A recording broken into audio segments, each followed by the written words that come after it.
Something small can make a big difference. That phrase is never more true than when you look at people involved in the Kindness Club. A lot of people that I'm going to make smile. Girls, I'm going to show you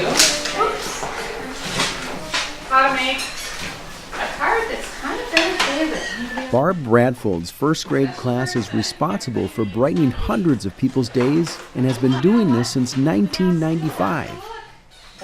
So there's been 307 members. Once they're a member, they're a lifetime member. As a member of the Kindness Club, your mission is simple: make people happy. The biggest way this group has done that is through making cards for those who need a boost. And for the kids, it's a way of learning that goes beyond reading, writing, and arithmetic. You know, it's not just teaching them the core materials, it's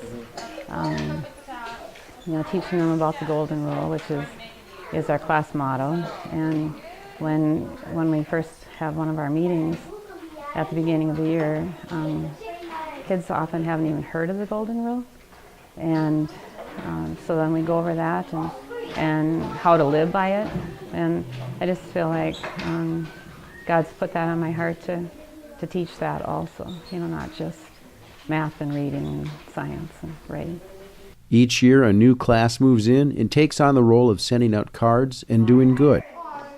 So this is the scrapbook from last year, filled with letters from people. Although first grade is the youngest group she's worked with, the lessons stick with these kids. Just ask last year's Kindness Club members. They remembered the motto.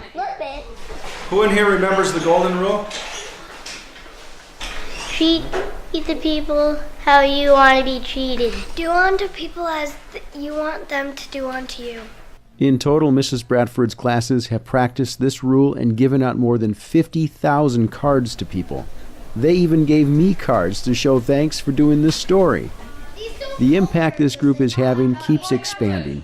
In fact, their cards have gone to every single continent on the globe. And we've heard many times from people where they have said, they've told us what they actually did to pay it forward.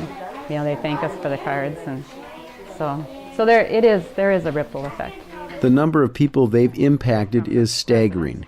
One person they've touched is Sharon Mark of Underwood. She lost her husband to Lou Gehrig's disease a few years ago, but there in the mail came some hope. Yeah, I got the mail and I looked at it and I thought, well, I didn't recognize, the address or the club, and I wasn't sure what it was.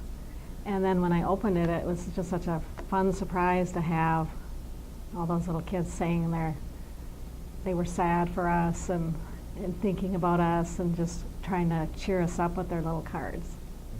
So it was really, really nice. Sharon repaid their kindness with a gift of her own, a book called Have You Filled a Bucket Today? Its message ties right into the Kindness Club's mission, and now they constantly ask how they can fill people's buckets as a result.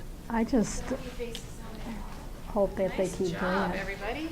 Because like I said, I'm just one person, we're just one family that they touch, but to think that they do this all the time and make an impact on all those people that are sad or having troubles in their life, and it's a really good thing to do. Led by Mrs. Bradfold, class after class has continued the tradition, with some help. Organizers of the local Rock and Toss Beanbag Tournament were inspired to make donations to the club to pay for postage, materials, and more. Other recipients have started doing this in other towns and in other ways, all springing forth from a small act of saying thanks or I love you, from a bunch of kids to people they likely don't even know. I try to make people get better and stay well. And makes them happy. It would make me probably feel better if I was sick. From the mouths of babes, nothing could be more true. For the Voice of Alexandria, I'm Joe Krakowski.